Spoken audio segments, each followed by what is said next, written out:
Welcome, guys. So, signals and systems are two fundamental concepts for modeling medical imaging systems. They are useful for modeling how physical processes that involves signals change in its environment and how various types of devices, such as your medical imaging instrument, create new signals. So, in medical imaging, one example of signal is the X-ray attenuation distribution acquired during the CT scan process. In this lecture, we'll give an introduction to the theory of signals and systems with a focus on those tools important in modeling medical imaging systems. Let's start. So let's start by defining first signal. So a signal is essentially a mathematical function of one or more independent variable. So let's say a certain function f and the independent variables uh, are the following x and y, which is usually the coordinates or the spatial coordinates for a certain system. Well, you can also define a signal as a description of how one parameter varies with another parameter. So let's say for electronics, we have a voltage signal as a function of time. So your voltage varies or changes over a certain period of time. It can also be brightness varying with distance in a certain imaging system. So it mainly models a physical process as stated here. And we can categorize signals into three. So first, we have your continuous signal. Second, we have your discrete signal. And last, we have your mixed signal. The first category of signal is a continuous signal, which is, I think, we are all familiar with this one.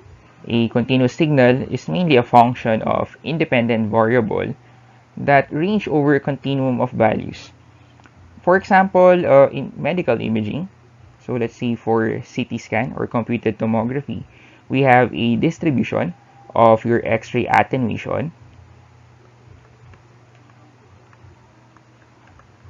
So we have your, let's say, this is your X-ray tube.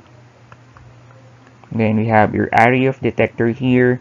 Then we have your patient here, the actual part of your patient. So we will be able to acquire signals in terms of X-ray attenuation as shown. And we can model this signal as a continuous signal f as a function of x, y.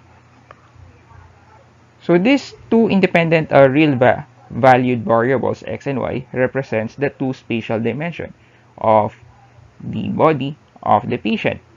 So physical processes are usually modeled using continuous signals. Some medical images, maybe an X-ray film, can also be modeled as a continuous signal. Unlike continuous signal, so discrete signal is a function of still independent variable, but that range over a discrete values.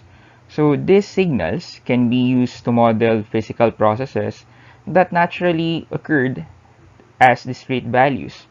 One example for this is the time of arrival for photons during radioactive decay.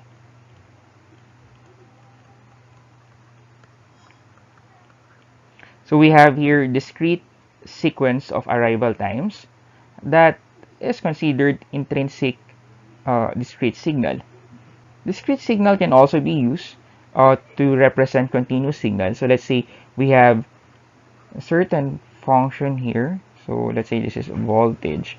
So we have this continuous signal, and we can sample some points given this continuous signal. Let's say this is f as a function of x, y. And by doing sampling, we will have some form of discrete signal. And let's say this is fd mn. Wherein mn here are the two independent discrete variables for this discrete signal. Last, a mixed signal is a function of some continuous and some discrete independent variable. Let's say we have some random function here. with two independent variables.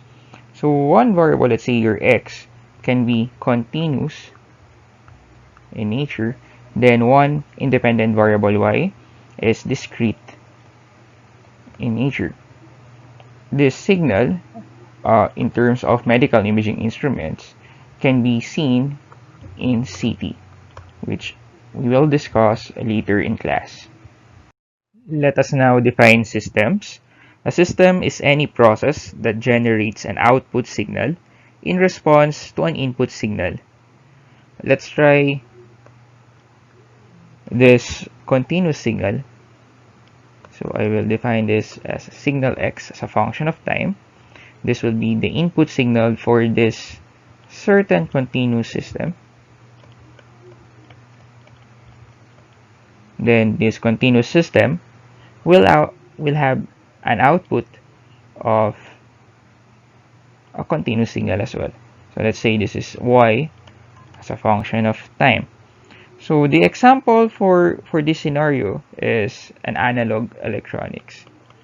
So for analog electronics, we have this scenario.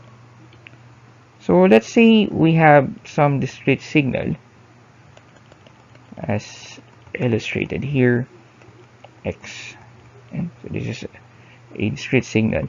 Then this discrete signal will be the input of a certain discrete system. So the output for this case is obviously another discrete signal. So let's say this is y and okay. So this example can be seen in computer programs that manipulate the values stored in arrays. So